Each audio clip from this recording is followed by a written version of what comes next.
Hi, I'm WELS President Mark Schrader. It's true that the gospel alone has the power to create and sustain faith in Christ Jesus. It's also true that God asks us to use His gifts of sanctified wisdom and judgment to plan best how to proclaim the gospel in our context. The WELS National Conference on Lutheran Leadership was recently held in Chicago to discuss both of those truths. It brought together 1,300 lay people and called workers to talk about our mission, to share best practices for gospel ministry, and to enjoy Christian fellowship.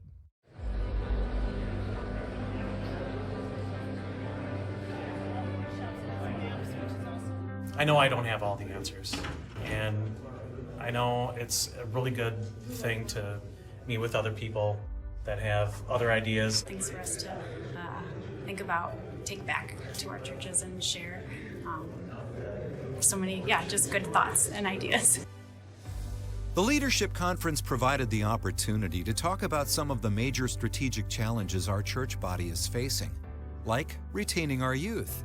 We have an epidemic of loneliness, and one of the greatest needs that we have right now is that the church really can be a place where people can meet their emotional needs, particularly their loneliness, and find a place where they can find a family that is there to help walk them through their doubts. But select capable men from all the people.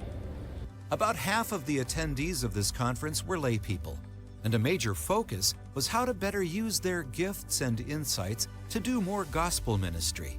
I imagine that most, if not all of you, are serving as some type of leader or working with leaders in your congregations. We had to lean on our lay leadership to get more involved in our outreach and Bible information class training and teaching. This is a really good idea just in general to broaden the ministry and to share the teaching of the small catechism with people that don't have any background in the Bible. Lay people can teach the small catechism. We are members of the priesthood of all believers, and what Jesus does empower us through the ministry of keys for us to be able to teach and evangelize. Another major focus of this conference was the importance of healthy congregational culture. Leaders helping shape how people think about gospel ministry. And share a time when you experience the impact of an organization's culture. For example, multiple presentations talked about the need to think about evangelism differently. Not so much as something the congregation does, but as something that we all do. Talking to people about Jesus as God provides us opportunities. In order for our congregations to do evangelism to the best of their ability, we want to get all of our members involved in evangelism. The culture of a congregation is critical to its health and its ability to serve the people in its community.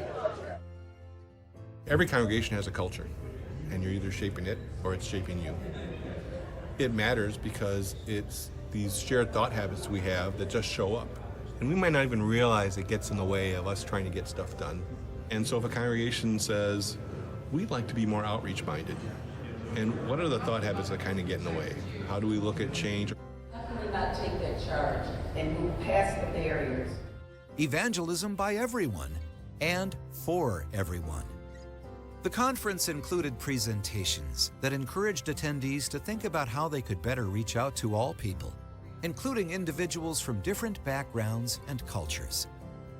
Take a look around the room, a look around your congregation, and if everyone looks the same, thinks the same, and talks the same, particularly when it's not focused on the gospel, because we know that's the one truth, then that's the opportunity to figure out a strategy to reach out.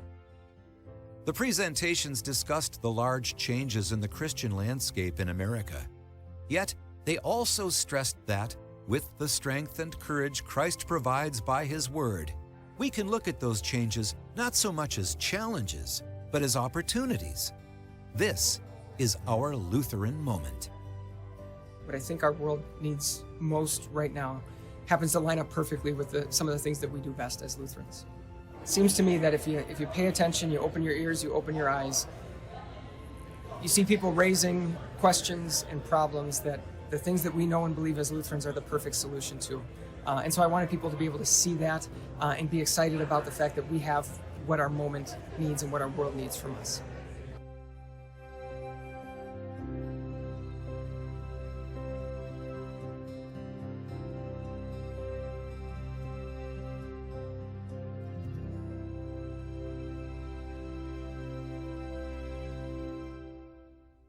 These topics and the many others covered at the conference were not just for one-time discussion in Chicago. They'll continue to be covered in upcoming Forward in Christ articles, as well as addressed in our Synod's long-range plan called Christ Through Us, which will be outlined at this summer's Synod Convention. You can watch several of the presentations from the conference at lutheranleadership.com.